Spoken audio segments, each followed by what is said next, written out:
वर्णिवेशरमणीय दर्शनं मन्दहासरुचिराननाम्बुजं पूजितं सुरनरोत्तमैर्मुदा धर्मनन्दनमहं विचिन्तये। असतो मा षड्गमय तमसो मा ज्योतिर्गमय मृत्युर्मा अमृतं गमयः। ओम शांति शांति शांति। આજની જ્ઞાન સભાની અંદર પધારનારા બધા જ ભગવદ્ ભક્તોને વેદાંતાચાર્ય પુરાણ ઇતિહાસાચાર્ય એમ એ ફિલોસોફી શાસ્ત્રી રાકેશભાઈના હિતપૂર્વક જય સ્વામિનારાયણ। ભક્તો, ગયા વખતની જ્ઞાન સભામાં આપણે બધા શ્રીમદ ભાગવતના દસમ સ્કંદના 87મા અધ્યાયની અંદર આવેલી વેદસ્તુતિની કથા જે છે એ શ્રવણ કરતા હતા। ગયા વખતના પ્રવચનની અંદર 34મા શ્લોકની અને 35મા શ્લોકની વ્યાખ્યા જે છે એ આપણે સદગુરુ ગોપાળાનંદ સ્વામીની વ્યાખ્યા અનુસાર શ્રવણ કરી। હવે આજે આપણે 36મા શ્લોકની અને 37મા શ્લોકની વ્યાખ્યા જે છે એ શ્રવણ કરીએ। વેદ ભગવાન શ્રીમદ નારાયણની સ્તુતિ કરતા પોતે કહે છે, સત ઇદમુત્થિતમ સદિતિ ચેન્નનુ તર્કહતમ વ્યભિચરતિ ક્વચ મૃષા ન તથો ભયયુક વ્યવર્તયે વિકલ્પ ઇસિતોંધ પરંપરયા ભ્રમયતિ ભારતી ત ઉર્વૃત્તિ વિરુક્ત જડાન। અર્થાત વેદ ભગવાન કહે છે કે સત એવા પરમાત્માથી ઉત્પન્ન થયું હોવાને કારણે આ જગત પણ સત છે, અવિનાશી છે એમ કહેવામાં આવે તો તે વિચાર તર્કમાં ટકી શકતો નથી, કારણ કે આ વિચાર અમુક દ્રષ્ટિએ વ્યભિચાર દોષયુક્ત છે, અમુક દ્રષ્ટિએ ખોટો છે। તેથી જગત એવું નથી, પણ સત અને અસત બંને પ્રકારનું છે। આમ કેમ? તો ચતુર્વિધ પુરુષાર્થના વ્યવહાર માટે વિકલ્પ કરવામાં આવ્યો છે। તેમાં મુમુક્ષુ મોક્ષને પસંદ કરે છે, પરંતુ સ્વર્ગ પુત્રાદિની ઈચ્છાવાળા જળ મનુષ્યો તે તમારી વાણી વેદો સ્વર્ગ પ્રાપ્તિ બોધક વચનોથી ભરેલી અંધ પરંપરા દ્વારા ભમાવે છે। આ શ્લોકની વ્યાખ્યાની અંદર સદગુરુ ગોપાળાનંદ સ્વામી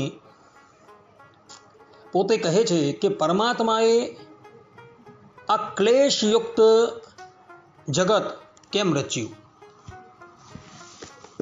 અને તે કેવું છે, તો એની ચર્ચા જે છે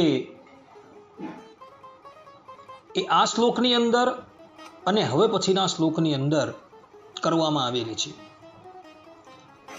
સ્વામી કહે છે કે આ વિશ્વ અવિનાશી એવા પરમાત્માથી ઉત્પન્ન થયું છે, તેથી તે પણ સત છે એમ કહેવામાં આવે તો દોષ ઉત્પન્ન થાય છે। શાસ્ત્રોની અંદર કહ્યું છે, સદૈવ સૌમ્યેદ મગ્ર આસીત એકમેવા દ્વિતીયમ બ્રહ્મ એકો અહમ બહુશ્યામ પ્રજાયાય તદેક્ષત એકો અહમ બહુશ્યામ પ્રજાયાય। એટલે એ પરબ્રહ્મ પરમાત્માએ સંકલ્પ કર્યો કે હું એક છું, તે અનેક રૂપે થાઉં। તો એ ભગવાનમાંથી જગત પ્રગટ થયું, એટલે જગત જે છે એ પણ સત્ય છે, કારણ કે સત એવા પરબ્રહ્મ પરમાત્મા થકી એ જગતની ઉત્પત્તિ થયેલી છે। એટલે એ જગત જે છે એ પણ સત્ય છે।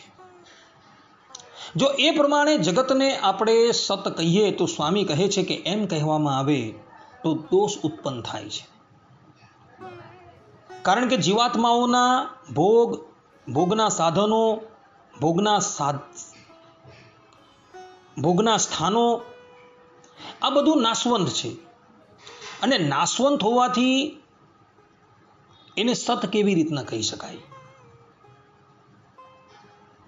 અને એટલે માટે આપણે જગતને અસત કહેવું પડે। હવે સ્વામી અહીં પ્રશ્ન કરે છે કે જગતને અસત પણ કેમ કહી શકાય? કારણ કે જગતની અંદર રહેલા જીવાત્માઓ જે છે એ તો બધા નિત્ય છે. એટલે જગતને સંપૂર્ણપણે નિત્ય કે સંપૂર્ણપણે અનિત્ય કહી શકાય તેમ નથી. અને એટલે જ માટે અહીં જગતને ઉભય યુગ એટલે કે ચિત અચિત મિશ્રિત કહ્યું છે. વેદ ભગવાને અહીં સ્વયં જ પોતાના સ્વમુખે ઉભય યુગ શબ્દનો પ્રયોગ કરી એવું કહેલું છે કે જગત જે છે એ ચિત અચિત મિશ્રિત છે. માયા જે છે એ માયા પ્રલય અવસ્થાની અંદર પરબ્રહ્મ પરમાત્માના શરીર એવા અક્ષરની અંદર લીન થઈ જાય છે, પરંતુ એ પોતાનું અસ્તિત્વ જે છે એ ગુમાવી દેતી નથી. જે પ્રમાણે સૂર્ય ઉદય થાય ત્યારે ગગનતલની અંદર ચંદ્ર છે, તારા છે, બધા છે જ, પરંતુ સૂર્યના પ્રકાશની અંદર એ બધા લીન થઈ જાય છે. તે જ પ્રમાણે માયા જે છે એ અક્ષર બ્રહ્મના તેજની અંદર લીન થઈ જાય છે. એનો અર્થ એવો નથી કે માયા નથી, માયા છે જ. પ્રલય અવસ્થાની અંદર પણ એ માયા છે જ, અને માયાની અંદર રહેલા જીવાત્માઓ પણ જે છે એ પણ છે જ. એ જીવાત્માનો ક્યારેય નાશ નથી થતો. એટલે જગત જે છે એ સત્ય પણ છે. સત્ય એવી રીતે કારણ કે પરબ્રહ્મ પરમાત્માથી એ ઉત્પન્ન થયું છે, અને એની અંદર અવિનાશી એવા જીવાત્માઓ રહેલા છે, એટલે માટે એ સત્ય છે. ને અસત્ય એટલે માટે કારણ કે એ ક્ષણે ક્ષણે પરિવર્તનશીલ થયા કરે છે. આજે જે વસ્તુ છે એ કાલે પરિવર્તનશીલ થઈ ગયેલી હોય છે. એટલે માટે એ અર્થની અંદર એ જગત જે છે એ અસત છે, એવું સદગુરુ ગોપાળાનંદ સ્વામી અહીં ટીકાની અંદર કહી રહ્યા છે. બ્રહ્મ થકી એ જગત પ્રગટ થયું એટલે એને અસત તો કહેવાય જ નહીં. અદ્વૈત વેદાંતીઓ જગતને મિથ્યા માને છે, પરંતુ એ લોકોની એ વાત જે છે એ સંપૂર્ણપણે અસત્ય છે. કારણ કે સતમાંથી પ્રગટ થયેલી વસ્તુ જે છે એ ક્યારેય અનૃત ન હોઈ શકે, મિથ્યા ન હોઈ શકે. નૈયાયિકો જે છે, ન્યાય મતને માનનારા, એ લોકો એવું કહે છે કે અસતમાંથી જગત પ્રગટ થયું છે, ને એને માટે એ લોકો શ્રુતિ પણ આપે છે, અસદવા ઇદમ અગ્ર આસિત, કે પહેલા કેવલ અસત હતું. પરંતુ એ લોકોની એ માન્યતા જે છે એ સંપૂર્ણપણે વિપરીત છે. ત્યાં અસતનો અર્થ જે છે એ ટીકાકારોએ કરેલો છે. અસત એટલે તે વખતે નામ રૂપ ન હતું. એ વખતે નામ રૂપ વગરનું એ જગત હતું. જે પ્રમાણે કુલાલ ઘડો બનાવવા માટે તૈયાર થાય ત્યારે એની પાસે માટી હોય છે, અને એ દંડ ચક્ર દ્વારા જ્યારે એમાંથી ઘડો બનાવે, સકોરું બનાવે, માટીના વાસણ બનાવે, ત્યારે આપણે એને સંજ્ઞા આપીએ છીએ કે ભાઈ આ ઘડો કહેવાય છે અને સકોરું કહેવાય છે. તેમ પ્રલય અવસ્થાની અંદર એ સંપૂર્ણ જગત જે છે એ અક્ષર બ્રહ્મના તેજની અંદર લીન હતું, એટલે માટે એને અસત કહેવાયું હતું. કે તે વખતે નામ રૂપનો કોઈ વિભાગ ન હતો. અને પછી ભગવાને જ્યારે સંકલ્પ કર્યો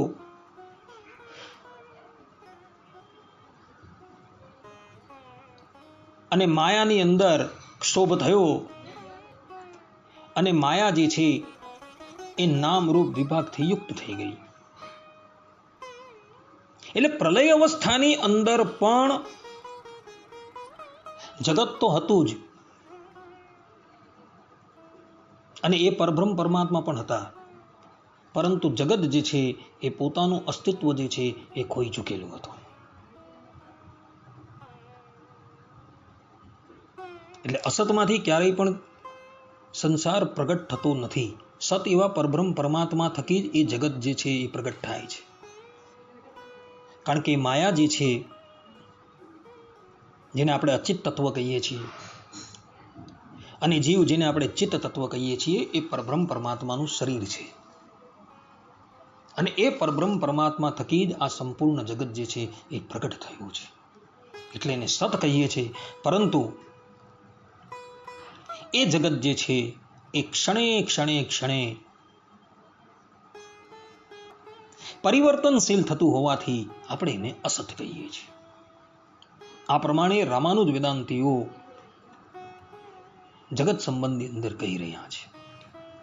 સદગુરુ ગોપાળાનંદ સ્વામી ટીકાની અંદર કહે છે કે ઈશ્વરે આવું જગત રચ્યું તેનું કારણ એ જ છે કે જગતમાં જે બે પ્રકારના લોકો વિષયી અને મુમુક્ષુ છે, તેને ધર્મ, અર્થ, કામ અને મોક્ષરૂપી વ્યવહારની સિદ્ધિ આ જગત દ્વારા થાય છે.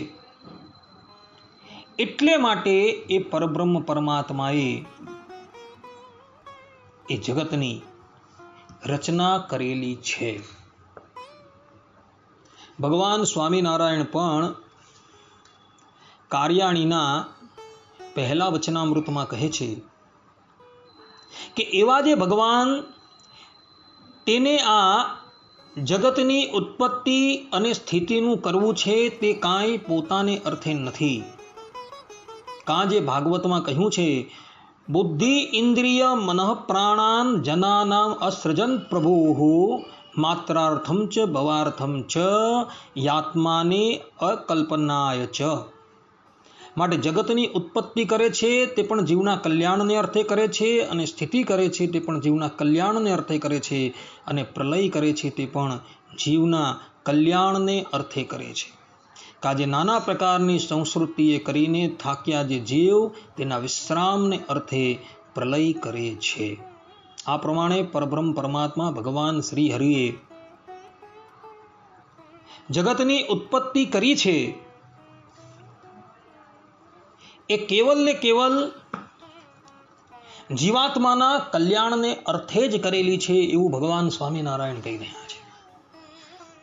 જેથી કરીને મુમુક્ષુ જીવો જે છે એ મુમુક્ષુ જીવો પોતાનું કલ્યાણ જે છે એ કરી શકે છે, અને બુભુક્ષુ જીવો જે છે એ પોતે વિષય ભોગ જે છે એ કરી શકે છે. મુમુક્ષુ જીવો જે છે એવો સંસારને દુઃખ માની કલ્યાણને અર્થે પ્રયત્ન કરે છે. જ્યારે બુભુક્ષુ જીવાત્માઓ છે, વિષયી જીવાત્માઓ છે, એ ધર્મ, અર્થ અને કામ માટે પ્રયત્નશીલ રહે છે. મુમુક્ષુ કોને કહેવાય? તો જે મોક્ષ પામવાની ઈચ્છા કરતો હોય તેને મુમુક્ષુ કહેવાય. અને બુભુક્ષુ કોને કહેવાય? તો જે હંમેશા વિષય ભોગને અર્થે જ વલખા મારતો હોય એને બુભુક્ષુ કહેવાય. પરબ્રહ્મ પરમાત્માએ આ સૃષ્ટિની રચના કરેલી છે. એમાં જે મુમુક્ષુજન જે છે એ હંમેશા પોતાના કલ્યાણને અર્થે જ પ્રયત્નશીલ રહેતા હોય છે. અને બુભુક્ષુ જીવાત્માઓ જે છે એ હંમેશા પોતાની ઇન્દ્રિયોને લાળ લડાવવાને અર્થે જ વિવિધ પ્રકારના કામ્ય કર્મોની અંદર લાગેલા રહેતા હોય છે. અને એટલે જ માટે મુમુક્ષુ જીવ જે છે એ સંસારનો ત્યાગ કરી પરબ્રહ્મ પરમાત્માના ચરણારવિંદરને પ્રાપ્ત કરી લે છે. જ્યારે બુભુક્ષુ જીવ જે છે એ વારંવાર આ સંસારની અંદર આવાગમન કરતો રહે છે. પુનરપી જનનમ પુનરપી મરણમ પુનરપી જનની જઠરે શયનમ. પોતાના કામ્ય કર્મને લઈને એ સ્વર્ગમાં જાય છે અને સ્વર્ગની અંદર દેવતાઈ ભોગો ભોગવી જ્યારે એના પુણ્ય કર્મો ક્ષીણ થઈ જાય છે ત્યારે પુનઃ એ ધરાતલની ઉપર આવે છે અને વિભિન્ન પ્રકારની યોનિની અંદર એ ભટકતો રહે છે. પુનઃ જ્યારે એને મનુષ્ય દેહ પ્રાપ્ત થાય ત્યારે પુનઃ એ વિવિધ પ્રકારના કામ્ય કર્મની અંદર આરૂઢ થઈ જાય છે અને એ કામ્ય કર્મના ફલરૂપે એ પુનઃ સ્વર્ગની અંદર જાય છે અને ત્યાં દેવતા એ સુખ ભોગવી પુનઃ એ ધરાતલની ઉપર આવે છે. આ પ્રમાણે અનેકો વખત એ સંસ્કૃતિની અંદર પડી રહી છે. જ્યારે એ આ સંસ્કૃતિથી કંટાળી જાય છે અને મનોમન વિચાર કરે છે કે હું અનેકો વખત સ્વર્ગની અંદર ગયો અને પુનઃ ધરાતલની ઉપર આવ્યો, તો મારે આ આવાગમનના ચક્રમાંથી મુક્ત થવું હોય તો શું કરવું? ને ત્યાં જ વેદાંત સૂત્રનો આરંભ થાય છે. અથાતો બ્રહ્મ જિજ્ઞાસા. મીમાંસા દર્શનની પૂર્ણાહુતિ થાય છે અને ત્યાં વેદાંત દર્શનનો આરંભ થાય છે. અથાતો બ્રહ્મ જિજ્ઞાસા. કે જ્યારે તને એ બ્રહ્મ તત્વ બૃહત્વાત બૃહણત્વાત ઇતિ બ્રહ્મ, એવા એ બ્રહ્મ તત્વને જાણવાની જિજ્ઞાસા મનની અંદર થાય અને એ બ્રહ્મને જાણવાની જિજ્ઞાસાને અર્થે તદ વિજ્ઞાનાર્થમ સ ગુરુમ એવ અભિગચ્છેત સમિત પાણી શ્રોત્રિયમ બ્રહ્મનિષ્ઠ. એ શ્રોત્રિય અને બ્રહ્મનિષ્ઠ ગુરુના શરણની અંદર તું જાય ત્યારે તું આ સંસારના આવાગમનમાંથી મુક્ત થઈ જશે. ત્યાં લગીન તારી મુક્તિ જે છે એ સંભવ નથી.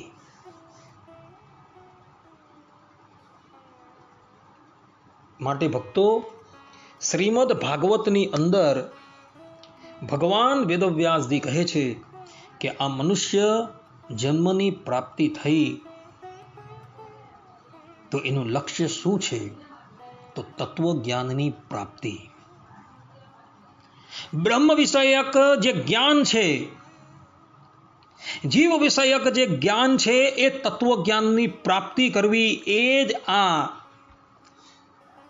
મનુષ્ય જીવનનું લક્ષ્ય છે. અને એ તત્વજ્ઞાનની પ્રાપ્તિ થઈ ગયા બાદ મનુષ્યએ સ્વૈર રીતે વર્તવાનું નથી,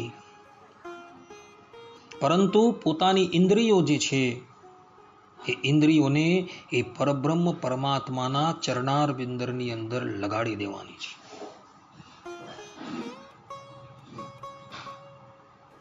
ઇન્દ્રિયોની જે વૃત્તિઓ અનાદિકાળથી ફેલાયેલી છે, પ્રસરેલી છે, એને પોતપોતાના વિષયમાંથી નિવૃત્ત કરીને હૃદયની અંદર, ડહરની અંદર એ પરબ્રહ્મ પરમાત્મા અંગુષ્ટ માત્ર પુરુષ મધ્ય આત્માની તિષ્ઠતિ, એ જે બ્રહ્મ તત્વ જે છે, જેનું કદ તમારા હૃદય જેટલું છે, એ બ્રહ્મ તત્વની અંદર પોતાના ઇન્દ્રિયોની વૃત્તિઓને સ્થાપિત કરવાની છે. ભક્તો, જ્ઞાન પ્રાપ્ત થયા બાદ સ્વેચ્છાચારમાં પ્રવૃત્ત નથી થવાનું, પરંતુ પોતાનું મન જે છે એ ભગવાનની અંદર જોડવાનું છે. કેટલાક લોકો જ્ઞાન પ્રાપ્તિ કરીને ઉચ્છૃંખલ થઈ જાય છે. એ લોકોનું જ્ઞાન જે છે કેવલ શાસ્ત્રાર્થ માટે હોય છે. વિદ્યા વિવાદાય ધનમ મદાય શક્તિ પરેશામ પરિપીડનાય ખલસ્ય સાધુ વિપરીતમેતત જ્ઞાનાય દાનાય ચ રક્ષણાય. આ પ્રમાણે સુભાષિતની અંદર એક શ્લોક આવે છે.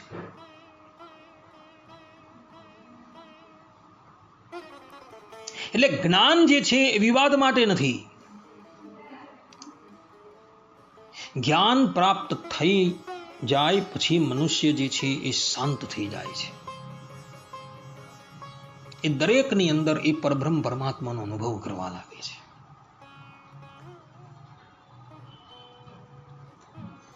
અને શાંતિનો અનુભવ કરે છે. જ્ઞાન પ્રાપ્ત થયા બાદ મનુષ્ય શાંત થઈ જાય છે. એને ઉચ્છૃંખલ નથી થવાનું. આપણા ભારત વર્ષની અંદર દ્વારકાપુરી ના એક શંકરાચાર્ય થઈ ગયા હતા, જેનું નામ હતું મધુસૂદન સરસ્વતી. એમ કહેવાય છે કે અદ્વૈત વેદાંતની અંદર જે 5 દિગ્ગજ મહાન પંડિતો થઈ ગયા એની અંદર મધુસૂદન સરસ્વતીનું સ્થાન છે.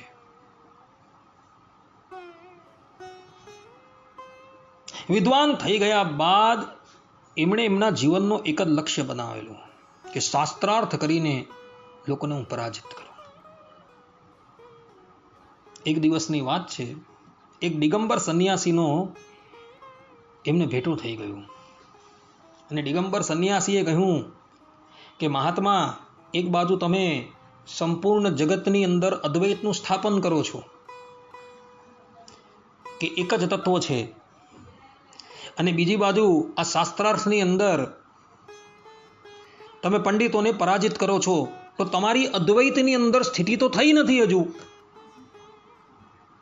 અદ્વૈતની અંદર જો તમારી સ્થિતિ થઈ ગઈ હતી તો તમે પેલા પંડિતોનો પરાજય કરવા માટે જતે જ નહીં. એટલે તમારી હજુ દ્વૈત બુદ્ધિ છે, એ દ્વૈત બુદ્ધિને કાઢો. મધુસૂદન સરસ્વતી એ સંન્યાસીના ચરણમાં પડી ગયા. એ સંન્યાસીએ એમને ભગવાનના ધ્યાનની રીત બતાવી અને પછી મધુસૂદન સરસ્વતી જે છે પોતાની બધી જ વૃત્તિઓ સંકેલી લે છે અને ભગવાનની અંદર પોતાની વૃત્તિ જે છે સ્થાપિત કરી રહી છે. કેટલાક મહિના પછી એમને શ્યામ સુંદરનો અનુભવ થાય છે.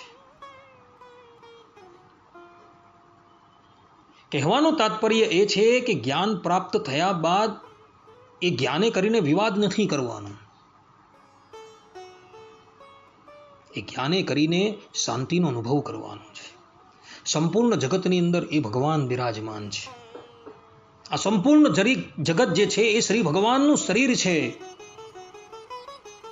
અને હું પણ એ ભગવાનનો શરીર છું અને ભગવાન જે છે મારા શરીરી છે. આ સંપૂર્ણ જગતની અંદર એ પરબ્રહ્મ પરમાત્મા શરીરી રૂપે વ્યાપીને રહ્યા છે. એટલે સંપૂર્ણ જગત જે છે એ ભગવાનમય છે. એ પ્રમાણેની દ્રષ્ટિ જે છે એ રાખવાની છે. સદગુરુ ગોપાળાનંદ સ્વામી કહે છે કે મુમુક્ષુ લોકો જે છે એ મોક્ષ માટે પ્રયત્નશીલ થાય છે, જ્યારે બુભુક્ષુ લોકો જે છે એ વિષય ભોગને અર્થે પ્રયત્નશીલ થતા હોય છે. મુમુક્ષુ જે છે એ પરમાત્માનું સ્મરણ કરી, પરમાત્માનું ભજન કરી, ભગવાનની સાથે સ્નેહ કરી, આ જગતને ઉલ્લંઘન કરી એ પરબ્રહ્મ પરમાત્માના ધામની અંદર જતો રહે છે. યદ ગત્વા ન નિવર્તન્તે તદ્ધામ પરમમ મમ. ભગવાન શ્રી કૃષ્ણ ગીતાની અંદર કહે છે. વેદાંત સૂત્રનું અંતિમ સૂત્ર કહે છે અનાવૃત્તિ શબ્દાત, અનાવૃત્તિ શબ્દાત. કે જે શ્રુતિએ કરીને એ પરબ્રહ્મ પરમાત્માનું વિજ્ઞાન થાય છે, એ જ શ્રુતિ જે છે પુકારીને કહે છે કે મુક્ત પુરુષોની પુનરાવૃત્તિ નથી, પુનરાવૃત્તિ નથી, પુનરાવૃત્તિ નથી. વેદાંત સૂત્ર અહીં સમાપ્ત થઈ જાય છે. અને બુભુક્ષુ તો પોતાની ઇન્દ્રિયોને તૃપ્ત કરવાને અર્થે જગત સંબંધી પંચ વિષયોનો ઉપભોગ કરે છે, કામ્ય કર્મ કરે છે, આ લોકની અંદર ભોગ ભોગવે છે અને પછી એ દેવતાઓના લોકમાં જાય છે, ત્યાં પણ ભોગ ભોગવે છે અને પુણ્ય ક્ષીણ થતા એ પુનઃ સંસારની અંદર આવી જાય છે. માટે એવા જે બુભુક્ષુ લોકો જે છે એ લોકો તો વેદ શાસ્ત્ર રૂપી જાળમાં ભ્રમ પામી ગયેલા છે અને મોહ પામી એ લોકો કામ્ય કર્મની અંદર આરૂઢ થઈ જાય છે. તો આવા વ્યક્તિઓ જે છે એ તો અત્યંત નિમ્ન કક્ષાના છે. માટે ભક્તો, પોતાની ઇન્દ્રિયોની વૃત્તિઓ જે છે એ જગતમાંથી સંકેલી પરબ્રહ્મ પરમાત્માના ચરણારવિંદરની અંદર લગાડજો, તો એ જીવાત્મા જે છે એ પરબ્રહ્મ પરમાત્માના ચરણારવિંદરને પ્રાપ્ત થઈ જશે. આ પ્રમાણે અહીં વેદસ્તુતિના 36મા શ્લોકની વ્યાખ્યા જે છે એ પૂર્ણ થાય છે. હવે આપણે 37મા શ્લોકની વ્યાખ્યા જે છે એ શ્રવણ કરીએ. વેદ ભગવાન શ્રીમન નારાયણની સ્તુતિ કરતા પોતે કહે છે, ન યદિદમગ્ર આસન ભવિષ્યદતો નિધનાદનુમિત મંતરા ત્વયિ વિભાતિ મૃષે કરસે અત ઉપમીયતે દ્રવિણ જાતિ વિકલ્પ પથૈર વિતથ મનો વિલાસ મૃતમિત્ય વયંત્ય બુધાઃ. અર્થાત આ જગત પહેલા ન હતું, પ્રલય પછી પણ રહેશે નહીં. આદિ અને અંત વચ્ચે દ્રષ્ટિગત થતું એક રસ, આનંદ રસ એવા તમારામાં સ્થિતિવાળાને આ મિથ્યા જેવું જણાય છે. દ્રવ્યના અનેક વિકારો, સુવર્ણ, રજત, તાંબુ આદિની પેઠે જગતને પ્રકૃતિના વિકારરૂપ અને મનના મિથ્યા વિલાસરૂપ જાણીએ છીએ. પણ અજ્ઞાનીઓ ભગવાન એવા તમને મૂકીને જગતને સત્ય એટલે કે ઋતમ જાણે છે. આ શ્લોકની વ્યાખ્યાની અંદર સદગુરુ ગોપાળાનંદ સ્વામી પોતે કહી રહ્યા છે કે વિશ્વ જીવાત્માના કર્મના ફલના ભોગરૂપ છે. સૃષ્ટિ પહેલા જીવાત્માઓ તેના કર્મ, તેના સ્વભાવો, તેના રૂપો એ બધું સૂક્ષ્મ રૂપે પ્રકૃતિની અંદર લીન હતું અને તેથી એ દ્રષ્ટિગોચર થતું ન હતું. પ્રલય અવસ્થા જ્યારે થાય છે ત્યારે બધા જ ચેતન જીવાત્માઓ જે છે એ પ્રકૃતિની અંદર લીન થઈ જાય છે અને પ્રકૃતિ જે છે એ અક્ષર બ્રહ્મના તેજની અંદર લીન થઈ જાય છે. અને તે વખતે અક્ષર બ્રહ્મના પ્રકાશની અંદર એ પ્રકૃતિ લીન થઈ જાય છે ત્યારે એ પ્રકૃતિના દર્શન થતા નથી. જે પ્રમાણે પ્રાતઃકાલે સૂર્ય ઉદય થતા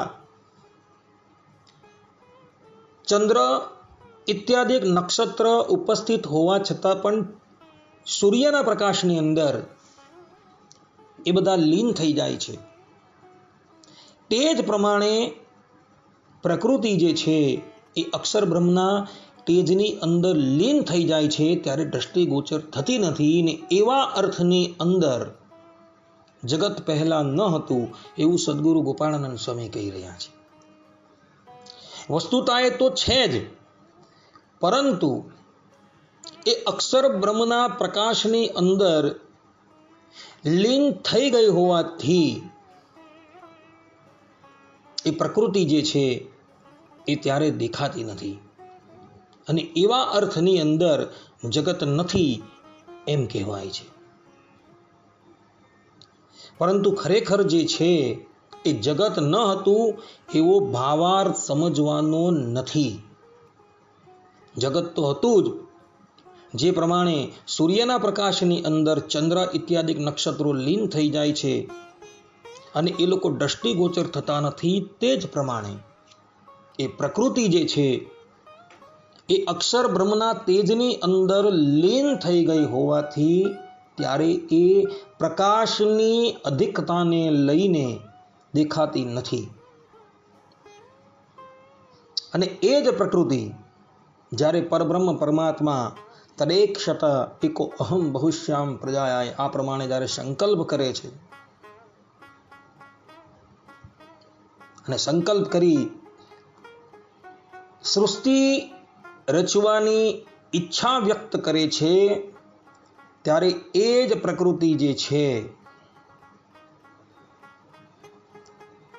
જે સૂક્ષ્મ રૂપે અક્ષર બ્રહ્મના તેજની અંદર લીન થઈ ગઈ હતી, એ પ્રકૃતિ પુનઃ પોતાનું કાર્ય જે છે એ કરવાનો પ્રારંભ કરે છે અને પછી એ દ્રષ્ટિગોચર થઈ જાય છે. પ્રલય અવસ્થાની અંદર સૂક્ષ્મ રૂપે પ્રકૃતિ જે છે એ અક્ષર બ્રહ્મના તેજની અંદર લીન થઈ ગઈ હતી, અને એટલે માટે પ્રકાશની અધિકતા હોવાથી એ પ્રકૃતિ જે છે એ દ્રષ્ટિગોચર થતી નથી. પરંતુ પરબ્રહ્મ પરમાત્મા જ્યારે સૃષ્ટિ રચવાનો આરંભ કરે છે ત્યારે એ સૂક્ષ્મ રૂપ જે છે એ સ્થૂલ રૂપને પ્રાપ્ત કરી લે છે. અર્થાત કે પ્રકૃતિ સૂક્ષ્મ રૂપે જે લીન હતી એ ભગવાનના સંકલ્પથી એ સ્થૂલ રૂપે પ્રગટ થઈ જાય છે. અને એટલે માટે જે અજ્ઞાની લોકો જે છે તે લોકો કે જેઓ માયાની અંદર જ હંમેશા રચ્યા પચ્યા રહેલા હોય છે, એ લોકો એ પ્રકૃતિને સત્ય માની બેસે છે. પરંતુ જે વ્યક્તિઓને એ પરબ્રહ્મ પરમાત્માનું જ્ઞાન થઈ ગયું છે તેઓ તો એવું માને છે કે જગત જે છે એ આદિ અને અંતની અંદર સૂક્ષ્મ રૂપે હોય છે અને મધ્યમાં સ્થૂળ રૂપે હોય છે. આ પ્રમાણે જગત જે છે એ કેવલ ને કેવલ પરિણામવાળું અને દુઃખવાળું છે. એ પ્રમાણે જાણી એ જગતને શાશ્વત સુખવાળું માનતા નથી. એ લોકો શાશ્વત સુખવાળા કેવલ ને કેવલ પરબ્રહ્મ પરમાત્માને જ માને છે, બીજા કોઈને માનતા નથી. જે વ્યક્તિને એ પરબ્રહ્મ પરમાત્માનું જ્ઞાન થઈ ગયું છે એ લોકો જ સંપૂર્ણ જગતને પરિણામશીલ માને છે. કે આ જગત જે છે એ પહેલા સૂક્ષ્મ રૂપે હતું, અંતે પણ એ સૂક્ષ્મ રૂપ થઈ જવાનું છે, મધ્યની અંદર જ કેવલ આ પ્રપંચ જે છે એ દ્રષ્ટિગોચર થાય છે. એટલે સતત પરિણામશીલ હોવાથી જ્ઞાની લોકો જે છે એ આ જગતને સત્ય માનતા નથી, પરંતુ અસત્ય માને છે. આ અર્થની અંદર અસત્ય માને છે. વસ્તુતા એ લોકો એવું નથી માનતા કે જગત નથી, જગત તો છે જ, પરંતુ એ સતત પરિણામશીલ હોવાથી એને એ લોકો અસત કહે છે. સદગુરુ ગોપાળાનંદ સ્વામી આ ટીકાની અંદર કહે છે કે અવિદ્યા જે છે એ જીવાત્માના સ્વરૂપને અજ્ઞાન દ્વારા ઢાંકી દે છે. સ્વામીએ જે આ વાત કહેલી છે એ જ વાત ઈશાવાસ્ય ઉપનિષદના 15મા મંત્રની અંદર પણ કહેલી છે. ત્યાં કહ્યું છે, હિરણમયેન પાત્રેણ સત્યસ્યા વિહિતમ મુખમ. અર્થાત કે જીવનું દ્વારરૂપ મન તે ભોગ્યમય પાત્રથી ઢંકાયેલું છે. ભોગ્યમય પાત્ર એટલે કે માયાથી. અર્થાત કે જીવાત્માનું જે સ્વરૂપ જે છે એ માયાથી આચ્છાદિત થઈ ગયું છે. ને આ જ વાત જે છે એ ભગવાન સ્વામિનારાયણે પણ વચનામૃતની અંદર સ્થાનની ઉપર કહેલી છે. પ્રથમના 20મા વચનામૃતની અંદર ભગવાન સ્વામિનારાયણ કહે છે કે સર્વ ઇન્દ્રિયોએ કરીને વિષય સુખને ભોગવે છે અને જાણે છે, પણ પોતે પોતાના સુખને ભોગવતો નથી ને પોતે પોતાના રૂપને જાણતો નથી. એ જ સર્વ અજ્ઞાનીઓમાં અતિશય અજ્ઞાની છે. કારણ કે એનું જે રૂપ છે એ માયામયી આવરણથી ઢંકાયેલું છે. અને ઢંકાયેલું હોવાથી જે પોતે આત્મા સુખરૂપ છે, આનંદરૂપ છે, એ જ આત્મા ઇન્દ્રિયોનો દાસ બની સ્વચ્છંદ રીતે વિષયોને ભોગવતો રહે છે. અને એ જ વ્યક્તિ જે છે એ અજ્ઞાનીઓમાં સર્વથી મોટો અજ્ઞાની છે, એવું ભગવાન સ્વામિનારાયણ કહી રહ્યા છે. સદગુરુ ગોપાળાનંદ સ્વામી આ ટીકાની અંદર કહે છે કે રાજસ અને તામસી કર્મો કરે છે એ કર્મને અનુસારે જીવાત્માઓને સાત્વિક, રાજસી અને તામસી એ 3 પ્રકારના ફલ અને તેના દેહ પ્રાપ્ત થાય છે. અને તત્ત કાર્ય અનુસાર તે દેવ, મનુષ્ય અને તિર્યક યોનિની પ્રાપ્તિ કરે છે. મનુષ્ય દેહ ધારણ કરીને જીવાત્મા જેવા જેવા કર્મ કરે છે એ અનુસાર એને અન્ય દેહની પ્રાપ્તિ થાય છે. જો એ રાજસ કર્મ કરે તો એને મનુષ્ય દેહની પ્રાપ્તિ થાય છે. જો એ સાત્વિક કર્મ કરે તો એને દેવપણું પ્રાપ્ત થાય છે. અને જો તામસ કર્મ કરે તો એને પશુ છે, પક્ષી છે, વૃક્ષ છે, વેલી છે, લતા છે, એનો દેહ પ્રાપ્ત થાય છે. પરંતુ એ જ જીવાત્મા જે છે એ ભગવાન સંબંધી કર્મ કરે તો એ જીવાત્મા આ બંધનથી મુક્ત થઈને પરબ્રહ્મ પરમાત્માના ધામની અંદર પ્રવેશ કરે છે.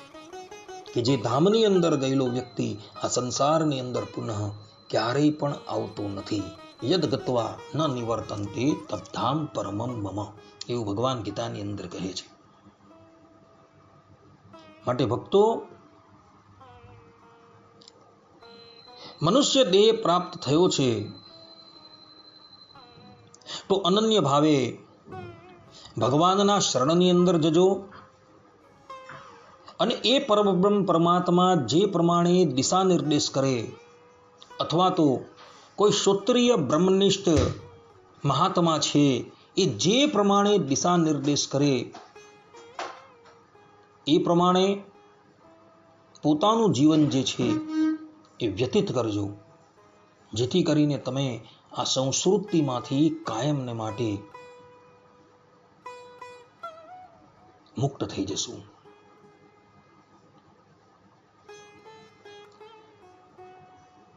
પરબ્રહ્મ પરમાત્માએ જે પ્રમાણે જીવાત્માને જીવન જીવવાની પ્રેરણા આપી છે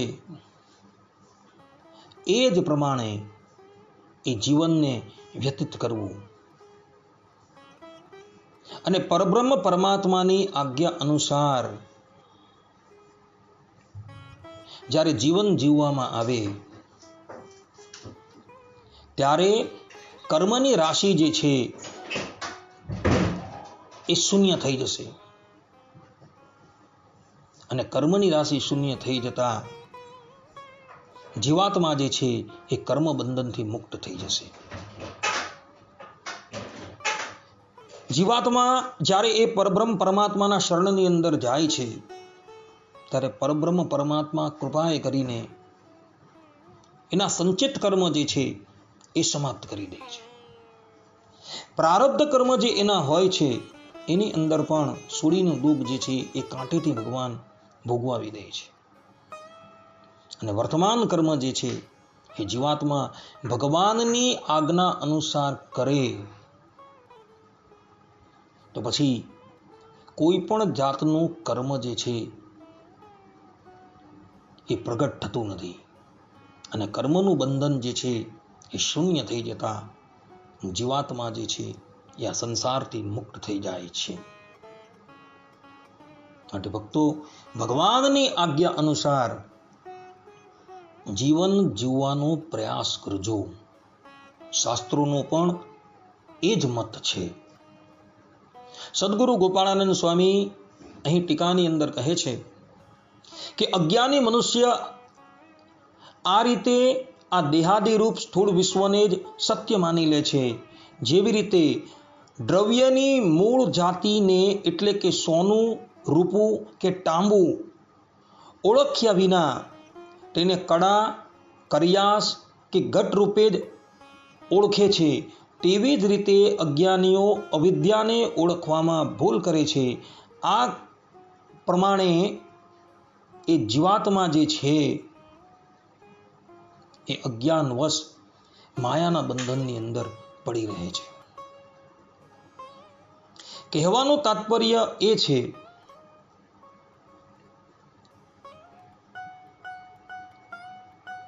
કે જીવાત્મા જે છે આ દેહાદી રૂપ જે સ્થૂળ વિશ્વ જે છે એને સત્ય માની બેસે છે કે આ જ વસ્તુ સત્ય છે, બીજી કોઈ વસ્તુ સત્ય નથી. કેટલાક ચાવાર્ક મતના અનુયાયીઓ છે એ એવું કહે છે કે ભાઈ આ દેહ છે એ જ આત્મા છે, એને જ હૃષ્ટપુષ્ટ કરો. આ દેહ દ્વારા જે પણ કંઈક ભોગ ભોગવાય તે ભોગવી લો. શરીર ભસ્મીભૂત થઈ જતા બધી જ વસ્તુ જે છે એ સમાપ્ત થઈ જવાની છે. પરલોક છે, પુનર્જન્મ છે, એવું બધું કંઈ નથી.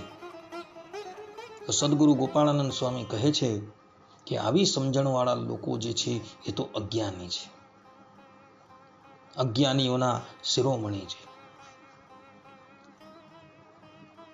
માટે એવા અજ્ઞાનીઓ જે છે એ વારંવાર સંસ્કૃતિની અંદર પડતા રહે છે. ભક્તો, પરલોકની બાબતની અંદર જો સંશય હોય તો પણ શાસ્ત્રોની અંદર જે પ્રમાણે કર્મ કરવાના કહેલા છે એ કરતા રહેવું. કદાચ પરલોક જે છે એ સત્ય હશે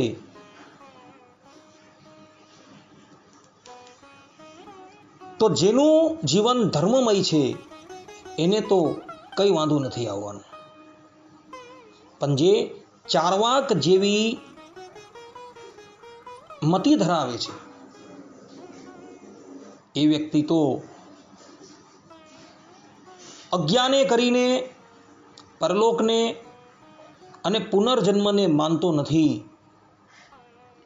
અને સ્વૈર રીતે પોતાનું જીવન વ્યતીત કરે છે. એ તો સંસ્કૃતિના ચક્રની અંદર જ આરૂઢ થઈ જશે. કુમારીલ ભટ્ટે